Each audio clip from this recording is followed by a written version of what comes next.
Magandang araw, Miss Aya. Tawagin mo na lang ako sa pangalang Norma. Nasa edad 52 na ako ngayong kasalukuyan. Sa dami ng pinagdaanan ko sa buhay, masasabi kong may mga bagay talaga na mahirap ipaliwanag. Tulad ng tungkol sa anak kong si Mimay. Tandang-tanda ko pang lahat ng nangyari noon. Si Mimay, kaisa-isa kong anak. Kahit nasa tamang edad na siya noon, ay may pagkaisip bata pa rin siya. Marami ang nagsasabing sintu-sintu raw. Pero para sa akin, isa lang siyang simpleng dalagang may espesyal na pag-iisip. Tahimik lang siya, laging nakangiti, mahilig sa mga halaman at kwintas na may palawit. Ang mga simpleng bagay ay napapaligaya na siya. Hindi siya mahilig lumabas ng bahay. Maliban na lang kung lalakad siya papuntang likod bahay, kung saan naroroon ang mga tanim naming gulay, o di kaya'y lalakad sa tabing ilog. Kapag tinatanong ko siya kung bakit siya palaging nandoon, ang sagot niya lang, "Diyan ko nakakausap si Zamel, ma. Mabait po siya sa akin. Lagi siyang nakabantay, kaya hindi ako natatakot." Noong bata pa lang siya, akala ko imahinasyon niya lang ang lahat. Noon pa man kasi, ay binabanggit na ni Mimay ang pangalang iyon, si Zamel. Ang kaibigan at bantay niya. Hindi namin kilala kung sino iyon. Wala kaming kapitbahay na ganun ang pangalan. At kahit sa mga kamag-anak namin, wala. Minsan, habang naglalaba ako sa poso, narinig ko siyang tumatawa mag-isa sa ilalim ng puno ng bayabas. Sumilip ako at doon ko siya nakita, nakaupo sa damuhan. May kinakausap pero wala namang ibang tao sa paligid. Para siyang may kalarong hindi ko nakikita. "Anak, Mimay, sinong kausap mo dyan? Bakit ka nandyan? Halika rito, samahan mo si Mama." Tanong at tawag ko sa kanya. "Si Zamel, ma. Tinuturuan niya akong magbilang ng dahon. Nakakatuwa nga eh." Sagot niya sabay turo sa tabi niya. Pinilit kong ngumiti noon. Kahit sa loob-loob ko'y parang kinikilabutan ako. Sinanay ko na lang ang sarili ko na baka ganun talaga si Mimay. Sabi ng ibang kapitbahay, baka raw may kababalaghan na nakakabit sa anak ko. Pero ayaw kong paniwalaan. Ayaw kong isipin na may masamang nangyayari sa anak ko. Tuwing araw ng pamamalengke namin, parati kong binibilinan si Mimay na wag lalayo sa akin. Natatakot kasi akong humiwalay siya at baka maligaw. Hindi ko naman pwedeng iwan sa bahay mag-isa dahil wala rin akong tiwala.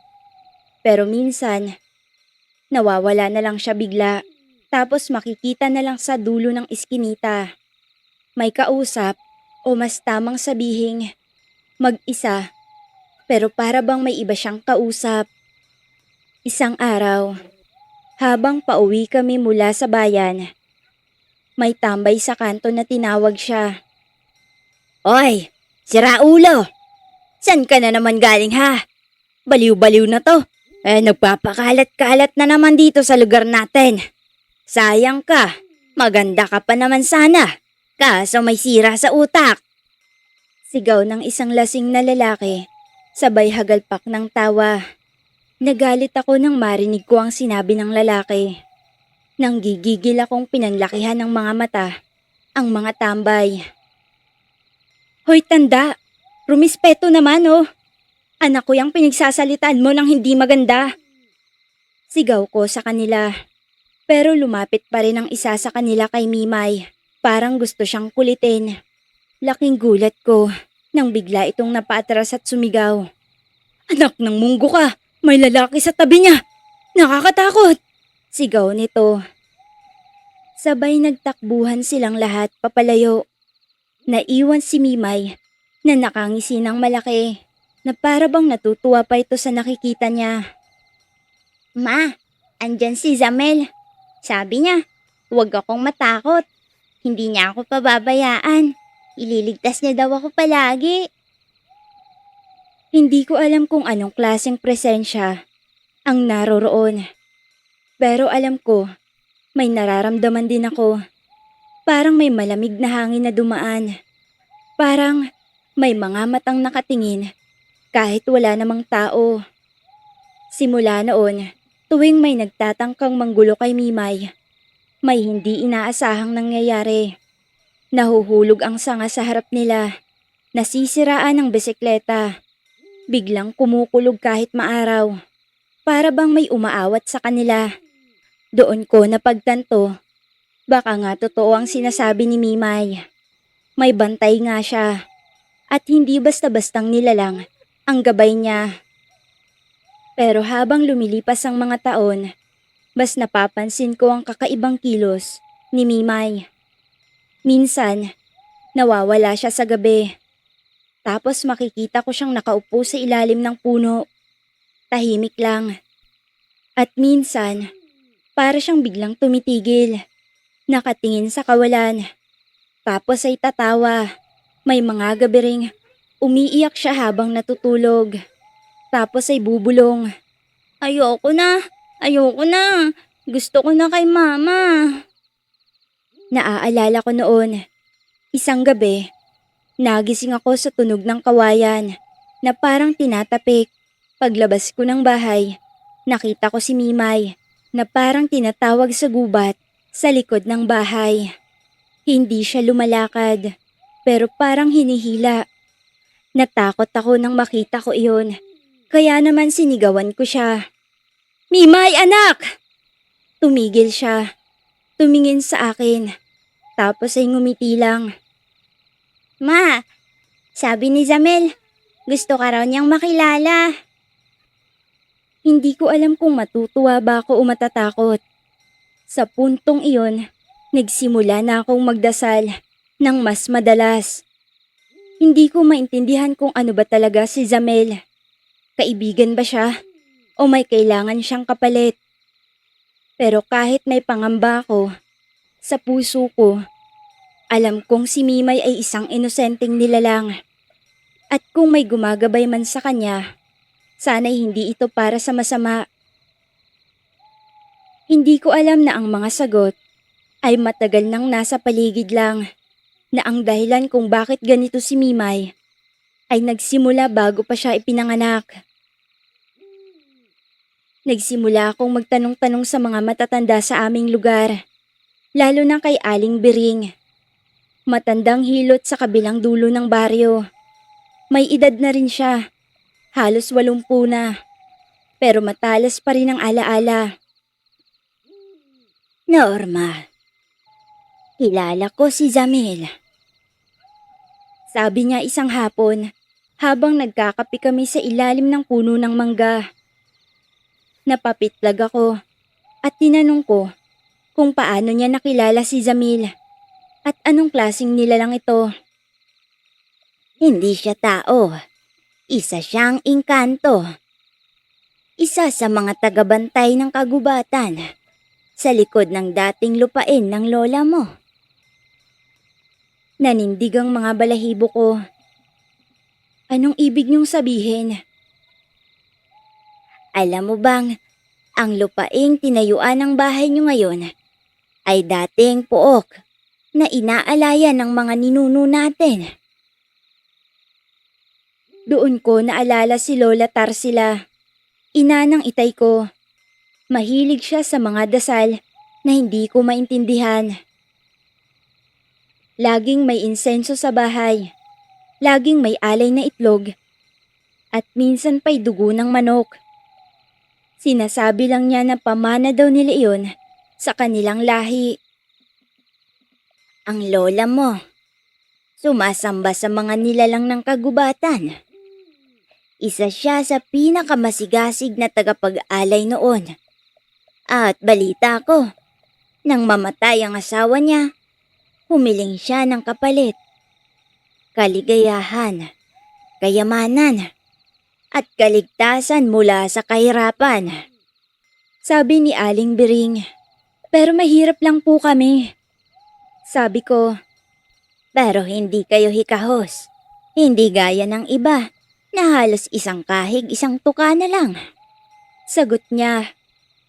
Naramdaman kong parang bumigat ang dibdib ko at naalala ko ang anak ko, si Mimay. Marahang tumango si Aling Biring. Hindi dapat siya maging ganon, pero nang isilang siya. May ritual na ginawa ang lola mo. Ayon sa matatanda, inilapit ka sa ilog noon.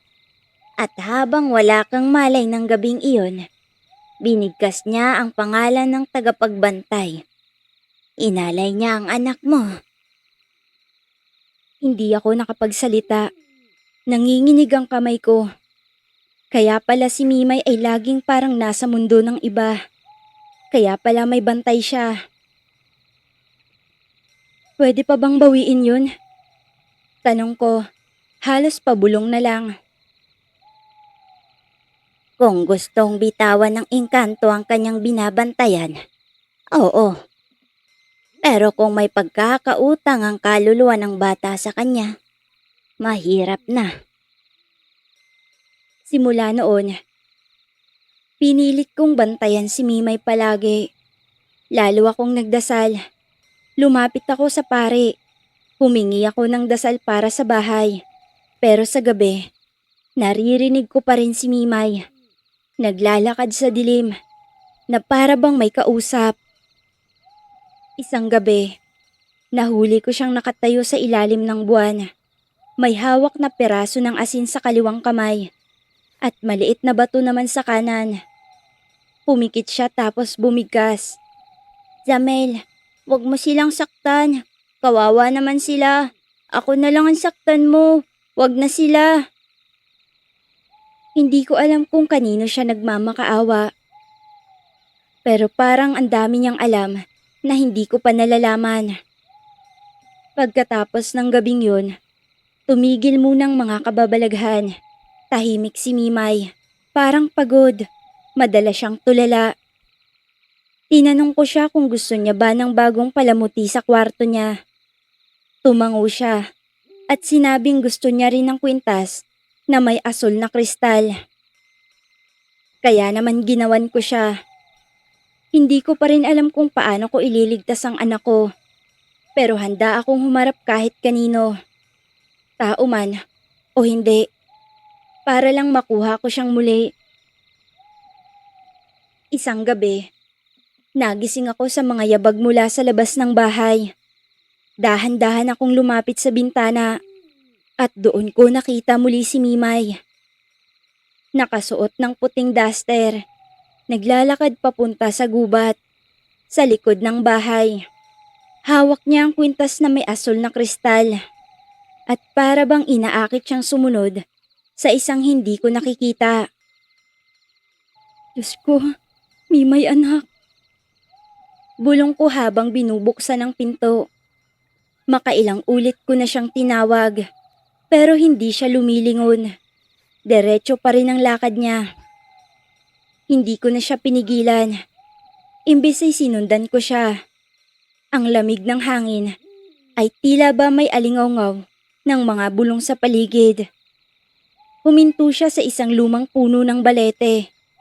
Doon, kung saan dati raw inalay ng lola ko ang mga handog niya.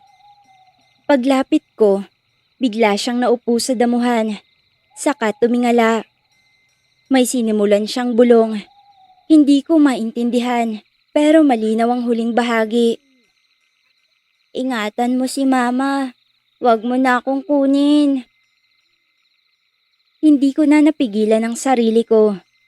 Lumapit ako't niyakap siya mula sa likod. Anak, huwag mong gawin to. Lumabas ang luha sa kanyang mata, pero hindi siya tumingin sa akin. Ma, ayaw ko na po siyang saktan kayo. Gusto ko po kayong kasama, pero pagod na po ako. Gusto niya akong kunin. Hindi kita ibibigay, Mimay. Kahit kanino. Kung kailangan ako ang makipag-usap sa kanya, gagawin ko. Sa mga oras na yon, biglang bumigat ang paligid. Ang hangin ay parang huminto. May naramdaman akong presensya mula sa likod ng puno ng balete. May aninong lumabas roon. Hindi ko makita ang anyo niya, pero dama ko ang malamig niyang tingin. Zamel, kung totoo kang bantay ng anak ko, kung totoo kang may malasakit, patawarin mo kami. Hindi namin alam ang ginawa ng lola ko. Hindi alam ni Mimay ang tungkol sa kasunduan. Sambit ko. Ilang saglit pang namutawi ang katahimikan sa buong paligid. Tulungan mo kami. Pakiusap. Kung may kapalit man, ako na lang. Wag na ang anak ko. Pakiusap ko. May mahinang hangin na dumaan sa pagitan namin. Pagkatapos ay narinig ko ang tinig. Mahina, pero buo. Ang puso ng dalaga ay dalisay. Hindi siya dapat sa amin. Ngunit siya ay minarkahan na. Kung nais mong siya ay makalaya, ang huling alay ay kailangan. Anong alay? Ang ala-ala. Ala-ala? Anong ibig mong sabihin? Kalayaan kapalit ng paglimot. Kapag kinalimutan niya ang kanyang gabay, makakawala siya. Ngunit pati ikaw ay makakalimot. Napaupo ako sa damuhan. Ibig sabihin, kung pipiliin ko ang kalayaan para sa anak ko, mawawala lahat ng alaala namin tungkol sa kanya o tungkol sa gabay na iyon. Ma, gusto ko pong maging normal. Gusto ko pong maging katulad ng iba. Mahinang tinig ni Mimay. Pinikit ko ang mata ko. Hinawakan ko ang kanyang kamay. Kahit masakit, kung ito ang paraan para maprotektahan ka, tatanggapin ko. Kakalimutan natin ang lahat ng alaala sa nakaraan. Mabubuhay tayo ng panibago. At sa isang iglap, parang sumiklab ang liwanag. Mula sa kwintas ni Mimay. Naramdaman ko ang matinding hangin na tila bumalot sa buong katawan namin.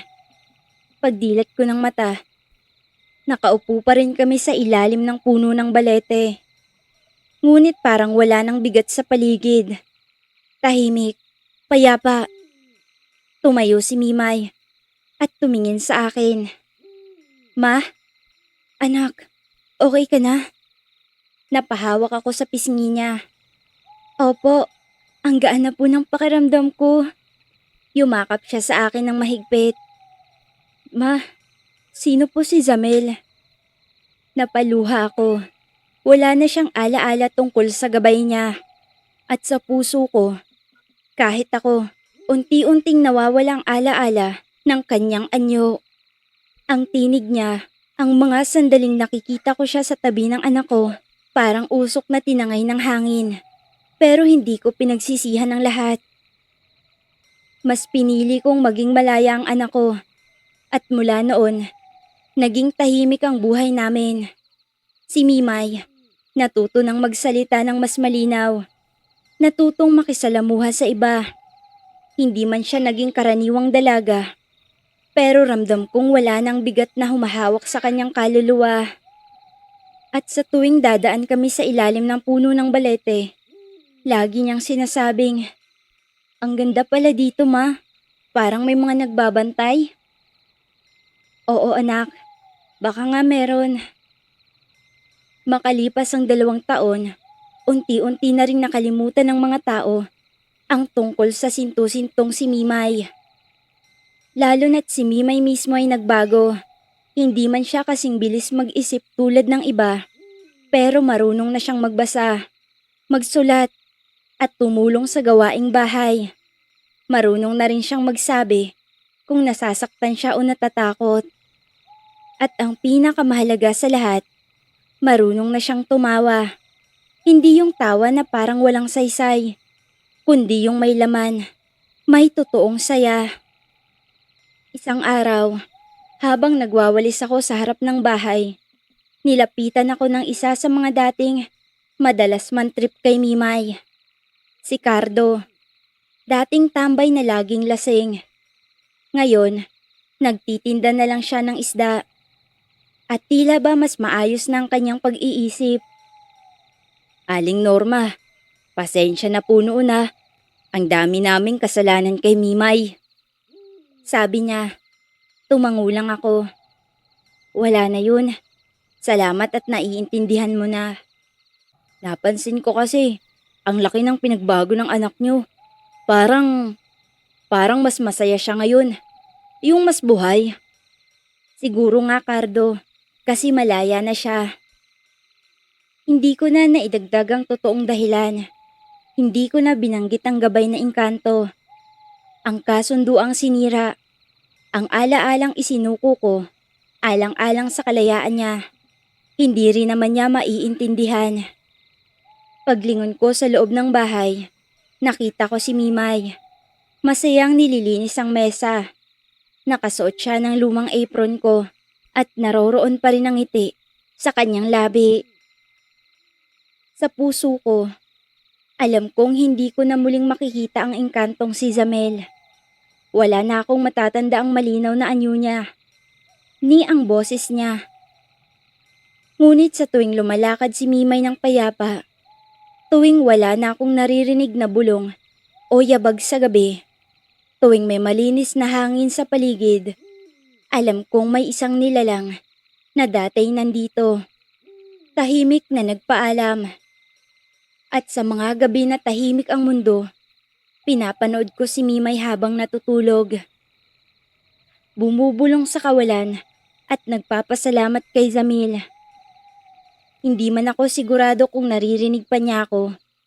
Pero alam kong sa isang lugar, marahil sa ilalim pa rin ng puno ng balete, may isang nilalang na engkantong minsang naging gabay ng isang inosenteng bata at naging tulay para maibalik sa kanyang sarili. Tahimik na ang buhay namin ngayon at sana habang buhay nang manatiling tahimik.